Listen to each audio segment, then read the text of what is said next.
tahun 98. Akhirnya ikut-ikut casting ke Multivision tahun 99. Di tahun 2000 itu tiba-tiba barulah 1 tahun kemudian dipanggil di Multivision Plus.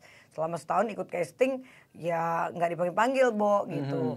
Nah ketika dipanggil aku harus memerankan, karena aku dulu gendut, aku harus memerankan peran cabi ya kan, peran sebagai antagonis. Gimana caranya pembantu rumah tangga itu gendut lucu tapi nyebelin.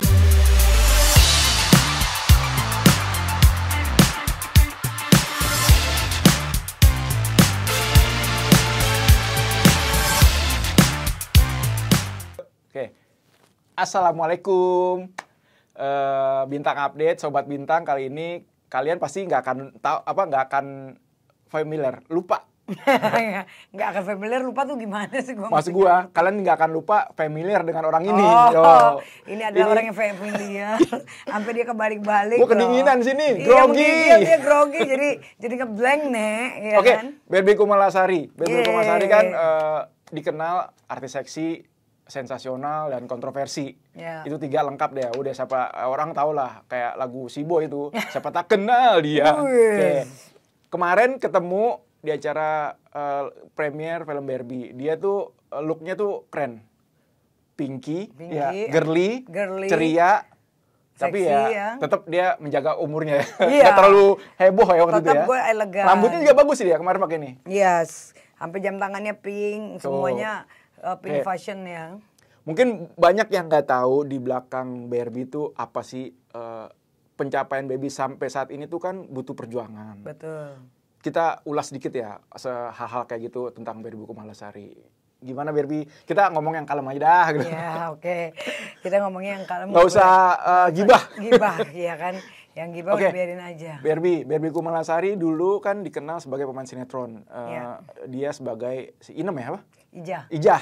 Di Jin dan Jun atau di Bidadari. Bidadari sama si Bom Marsyanda. Ya, Nia Ramadhani ya. Iya, jangan Nia dan Niati ya. Ntar gue nyanyi Lawas lagi. Dong. Nyanyi nih. Dari situ Barbie itu udah lumayan dapat sorotan ya. Tapi akhirnya lama menghilang. Muncul lagi dengan transform yang luar biasa, keren. Sampai orang tuh, dan perawatan termahal waktu dulu 4 miliar itu sampai dari. Kita denger cerita Barbie Kumalasari, gimana sih cerita Barbie itu sampai akhirnya lu akhirnya eksis dengan perubahan yang sekarang? Iya, jadi gue dulu kan gemuk, memang dari lahir itu beratnya udah 4 kilo. And then Obe Bo, ya kan, karena emang aku anak pertama, kemudian mamaku sayang banget sama aku, tiap hari tuh makannya coklat, daging, nggak pernah yang namanya tempe tahu tuh tidak pernah. Saking sayangnya mungkin ya, karena kan aku lucu, gemuk gitu kan, terus emang kayak boneka lah dulu, gendut gitu. Nah terus ketika umur 17 dulu mamaku punya PH, tapi ketika Krismon akhirnya PH hancur karena kan waktu itu krisis ekonomi kan di Indonesia. 98. Tahun 98. Akhirnya ikut-ikut casting ke Multivision tahun 99. Di tahun 2000 itu tiba-tiba barulah 1 tahun kemudian dipanggil di Multivision Plus. Selama setahun ikut casting ya nggak dipanggil-panggil Bo gitu. Nah, ketika dipanggil, aku harus memerankan, karena aku dulu gendut, aku harus memerankan peran cabi ya kan, peran sebagai antagonis. Gimana caranya pembantu rumah tangga itu gendut lucu tapi nyebelin. Dan di situ kan ada 2 pembantu, ada Tukul waktu itu. Jadi aku konfliknya itu berantem terus sama Tukul untuk jagain rumahnya Marsyanda yang besar itu. Setelah Marsyanda kan diganti terus nggak lama Angel Karamoy. Karena memang itu rating nomor 1 dulu di RCTI. Emang best sih zamannya pada saat itu. Tahun 2000 sampai 2005. Hafal. Itu pasti tahu lah ya tuh anak angkatan 2000, 90-an pasti tahu lah. Yes. Betul. Terus perubahan Barbie tuh kenapa akhirnya balik lagi gue eksis lagi dengan perubahan yang benar-benar jauh beda. Jadi gini, ketika tahun 2000 ke 2003 dulu kan honor cuma 250.000 ya. Honor pertama? Honor pertama 250.000. Itu syuting dari jam berapa sampai jam berapa? Itu untuk 1 minggu, jangan sedih. 1 minggu berapa? 1 minggu 250.000. Perjuangan. Kan? Bayangin aja gue naik bensin, naik mobil, boro-boro cukup. Itu pun gak langsung dibayarnya cash, bayarnya 1 bulan kemudian. Jadi kalau di Multivision itu ngantri sampai injek-injekan kaki gue dulu sama Happy Salma. Ngantri 250 sebulan? Iya. Itu tahun 2000? Itu per 1 episode, tapi keluarnya baru 1 bulan. Itu tahun 2000? Tahun 2000 pas. 2000 pas? Iya. Ya lumayan lah saat itu ya, Ya. tapi tetap kurang. Iya, ya iyalah. Udah gitu kan syutingnya 1 minggu, memang nggak 1 minggu full, sekitar paling cepat 4 hari, paling lama 5 hari. Karena kan dulu kan cuma 1 kamera kan awalnya. Ya. Tapi setelah 2 tahun 3 tahun karena rating nomor 1 mulai 2 kamera gitu. Jadi proses lebih cepat. Prosesnya agak cepat. Kalau dulu kan enggak, syuting di sini, close sana, close sini. Gue tuh sampai semua anak-anak lighting tuh gue sampai hafal tuh lampu nih kalau angle-nya begini, ini begini. Karena kan gue bergaulnya kan sama anak-anak lighting, sama anak-anak kru. Gue lebih suka bergaul sama mereka daripada sama artis. Kenapa? Karena pada saat gue dulu gendut tuh kayak gue dikucilkan. Oh. Gue aja make up aja nggak boleh pakainya yang merek Chanel, bolehnya mereknya Van Bo. Masa-masa itu lo sempet merasakan paling diskriminasi. Waduh. Itu yang bikin gue balas dendam. Tapi sekarang baru mau ngomong. Berarti emang masa-masa perjuangan lo tuh lo ngerasa didiskriminasi nggak dianggap ya? Dipandang remeh lah ya? Kekasih tak dianggap ya seperti itulah. Kekasih yang tak dianggap aku hanya Tapi bisa. dari situ lu tidak mental lo tetap mental gua kan ya alhamdulillah karena nyokap juga dulu fighter, pembalap juga, pernah punya PH juga, minimal pemikirannya tuh nurun ke anaknya. Jadi mental baja itu gue sampai dulu nangis, gue kalau makan nasi bok doang, yang lain boleh pesen pizza, dapat transport zaman dulu 100.000, yang lain transportnya 100.000, gue cuma 10.000. Gimana coba langit dan bumi ya kan. Terus kalau misalnya ada salah satu artis terkenal deh ya, walaupun sekarang dia udah segan sama gue, dulu misalnya dia syuting di sana, dia yang salah dialognya, gue lagi di sini, terus dia tiba-tiba maki-maki aku dari sana. Katanya yang gendut itu. Kenapa berisik gitu? Lu jangan ngeliatin gue ya, gara-gara lu ngeliatin gue jadi ngeblank. Terus gue bilang gila kali ya nih cewek ya, gue lagi ngobrol ya, artis terkenal. Kan dia peran utamanya, jadi gue kayak bingung gitu loh. Ya kan inisialnya A gitu, jadi gue ya Allah, gue sampai nangis dulu tuh di situ. Gue bilang ya Allah, salah gue apa ya? Dia yang ngeblank kok, dan gue tidak ngelihat dia juga syutingnya di sono. Kenapa gue diusir? Itulah itu momen sampai sekarang yang membuat gue, oh lu lihat nanti gue kalahin lu. Itu memotivasi bernasar lu ya? Gue. Itu memotivasi gue untuk gue bisa lebih cantik daripada dia. Siapa Ya gitulah. Aku tak mau. Si Barbie emang kelihatan banget mental baja ya. Yes, itu baru awal karir udah digituin masih tetap fight. Belum lagi yang semakin sini semakin lagi dihujat. Dihujat lagi. Akhirnya 2003 itu mulai gue, karena aku mulai masuk partai, pergaulan aku mulai bagus, aku sempat pacaran sama salah satu pengacara terkenal, ya kan. Jadi aku juga dulu bendara umum juga di salah satu organisasi, bahkan juga dulu zamannya Mbak Yeni Rahman juga aku bendara. Yeni Rahman kan? Tuh Parvi? Parvi, ya kan. Terus aku sempat jadi bendara umum Himpunan Pengusaha Pribumi Indonesia tahun 2012. Ya? Terus aku juga masuk di partai tahun 2007 itu Demokrat. Terus aku dapat jabatan Wakil Koordinator Energi Industri Besar. Jadi aku ngurusin solar Pertamina, aku sempat kerja juga di Pertamina di Regional 2 di Kramat Raya. Berarti emang langkah-langkah lu tuh emang aku suka bisnis gitu. Terus aku ke Amerika masukin jet ski ke Indonesia. Tapi orang kan pada menghujat gue, ya gue sih nggak masalah, suka-suka lu, yang penting emang kenyataannya gue gitu, saksinya banyak. Nggak peduli gue, karena gue nggak pernah minta duit sama dia, dan dia tidak pernah tahu pergaulan gue tuh udah yang high class. Tapi pernah nggak sih ada teman sendiri atau orang yang bilang, lo gila ya, lo stres gitu ya, halu gitu nggak sih? Ya ini ada salah satu artis yang bikin gue naik di 2019, karena dia melihat body gue yang, ya kalau sekarang kan agak gemukan ya, gue naik 10 kilo. Ya ini ideal kok menurut gue. Iya kan, kalau kemarin kan gue sampai berotot semua. Di Amerika gue sampai diposting, karena kan gue lagi gila-gila Jennifer Lopez tahun 2018. Gue turun 60 kilo tanpa liposuction selama 3 tahun. Gue nge-gym setiap hari 6 jam. Pagi 6 jam, sore 6 jam. Karena waktu itu duit gue lagi banyak nih, jadi gue gak perlu kerja, duit gue udah miliaran. Ya hidup gue cuma makan tidur, olahraga, makan tidur, yang olahraga. Belum tahu, lihat tuh. Terus gue cuma hobinya ke Singapura, gue main kasino, ke Amrik, gue main kapal pesiar. Hidupnya udah kayak gitu. Karena kita bisnisnya kan bisnis minyak, solar, SPBU, kan gede-gede semua. Jadi kita cari duit dari diri kita sendiri, bukan. Jadi passive income-nya tuh ada ya, putar? Ada, terus gue punya diskotik tahun 2003 itu di salah satu Sarinah, ya kan, gue partneran pada saat itu. Terus akhirnya gue bikin diskotik sendiri di 2013 sampai 2015 di daerah Bali, yang main DJ dari dunia. bikin restoran, udah kemana-mana jam terbangnya. Terus udah nih sempet bikin lagu, enggak, lu sekolah hukum dulu ya, pengacara. Terus pengacara gimana tuh? Ngambil 2016 aku ngambil PKPA dan di situ aku dapat berita acara sumpah. Karena kan jadi lawyer walaupun sarjana hukum kalau dia nggak ikut pendidikan lagi, dia nggak punya title. Terus belum bisa jadi. Kalau sekarang kan aku bersidang, udah, iya belum bisa bersidang. Kalau sekarang aku udah punya title ADV, depannya ADV Kumalasari sebenarnya nama aslinya. Tapi kan sekarang ya udahlah ADV Barbie gitu kan kalau untuk nama hitsnya gitu. Tapi gue udah punya title karena aku resmi mengikuti itu semuanya. Nah ketika di 2019 body gue lagi seksi ya kan, banyak banget adalah salah satu konflik gue sama salah satu pengacara yang sebenarnya cinta terpendam gak kesampaian. Akhirnya dia membuat gara-gara biar gue tuh mati gitu, karirnya hancur. Terus satu, kedua ada juga artis cewek yang emang jealous karena kan gue waktu itu lagi naik. Bayangin aja dari gue kayak kulkas 5 pintu, gue jadi kayak kulkas mini hotel, Bo.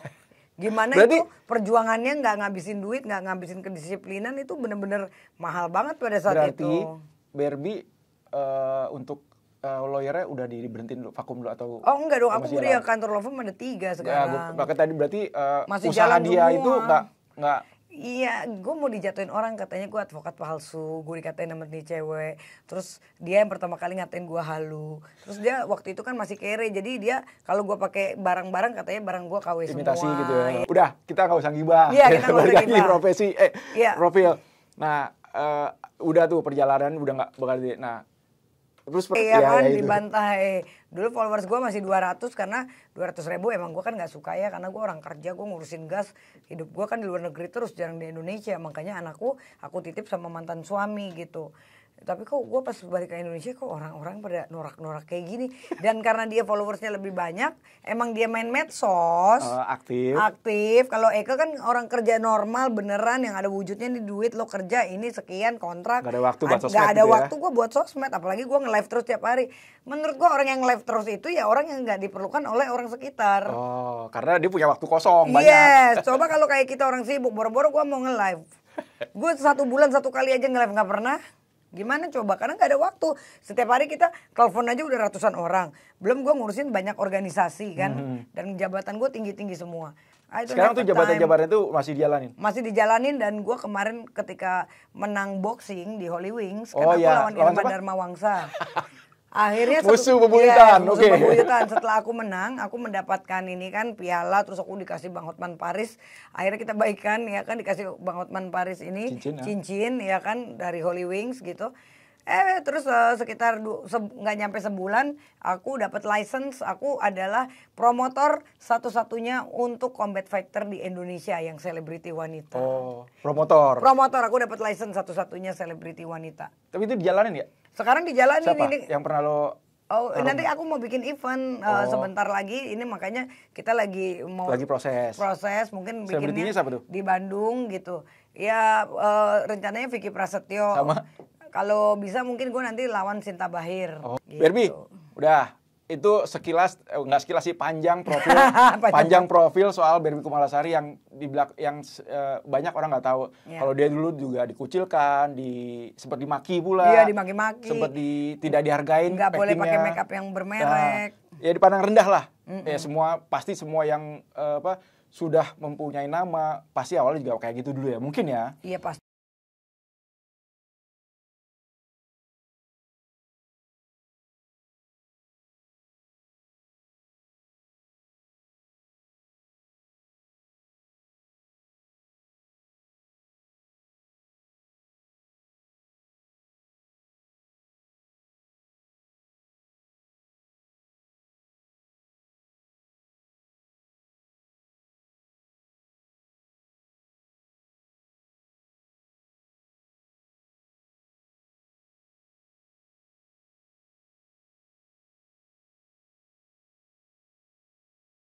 Ada diskriminasi dulu baru kita maju, kalau nggak gitu ini, kan kita nggak maju-maju.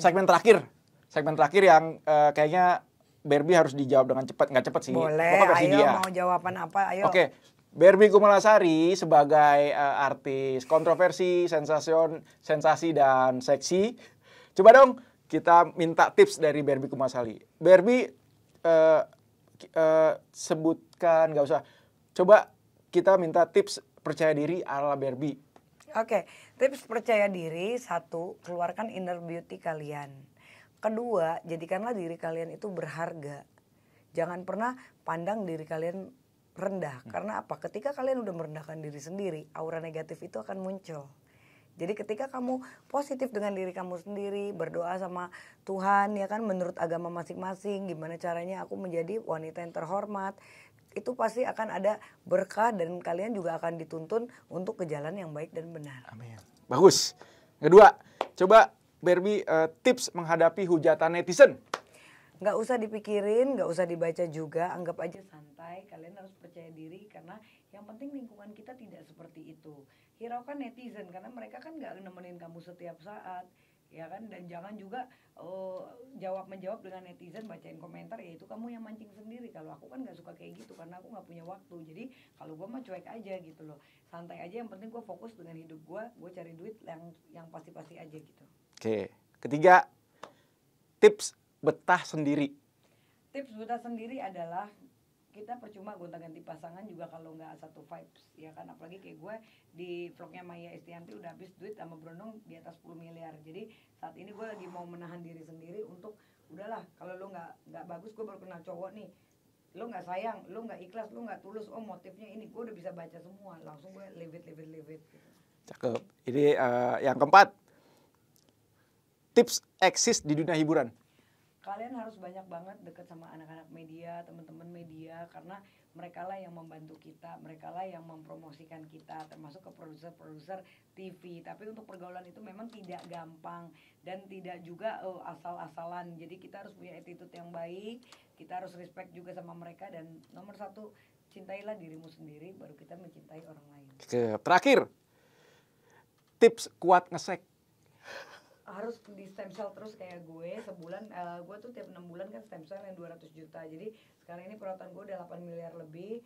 Ya gimana nggak kuat, perawatannya juga kuat, otomatis jadi kuat semuanya. Kalau satu hari bisa 8 kali, 9 kali, itu normal dengan durasi yang di atas 2 jam. Nah kalau kalian mau kayak saya, olahraga yang benar, perawatannya yang mahal, ya kan. Jangan cuma suntik vitamin C doang, kapan kuatnya bro? Ya suntik vitamin C cuma 200.000, mau kuat ya kagak kuat lah. Bagus itu. Yeah. Oke, terakhir lagi. Kata-kata dari Barbie Kumalasari hari ini. Work hard, play hard. Nice. Tuh, Barbie Kumalasari tuh, dia walaupun artis yang kelihatan mencela-mencela, tapi akademisnya bagus. Beda kan. Ngomongnya lancar, improvisasi bagus. Yes. Sebenarnya dia entertain yang bagus loh, menurut gue ya. Maya Estianti juga bilang lu tuh bakalan penggantinya Jupe, ya kan? Dia udah ngomong, gue tuh banget sama lu. Iya, tanya aja Bunda. Kenapa dia yang gelis lo yang Jupe baik, Jupe baik, almarhum baik. Jupe kayak gue ceplos-ceplos aja bodo amat, ya kan. Emang gue pikirin orang kita nggak pernah ganggu orang kok. Tapi Jupe ngajar DP. Ya itulah mereka sampai masuk penjara ya. Ya udah. Ya. Itu udah. Itulah ya kan. Kalau saya masuk di boneka Barbie aja. Oke. Itu kan seru sebenarnya emang ngobrol Barbie Kumalasari. Nanti kalau ada kesempatan lagi mungkin Barbie bisa mampir sini lagi. Kita ya mudah-mudahan ada kerjasama lah Barbie dengan Bintang, Tabloid Bintang. Ya. Oke, sampai di sini dulu Sobat Bintang. Barbie, ada yang mau dicapin untuk Tabloid Bintang? Tabloid Bintang sukses terus, mudah-mudahan bisa kolaborasi lagi karena dulu juga yang membesarkan aku juga salah satunya Tabloid Bintang. Tuh. Terima kasih udah invite aku di sini. Kita tunggu gebrakan berikutnya, kolaps bersama Tabloid Bintang. Wassalamualaikum warahmatullahi wabarakatuh. Waalaikumsalam. Thank you Barbie, keren-keren. Makasih ya.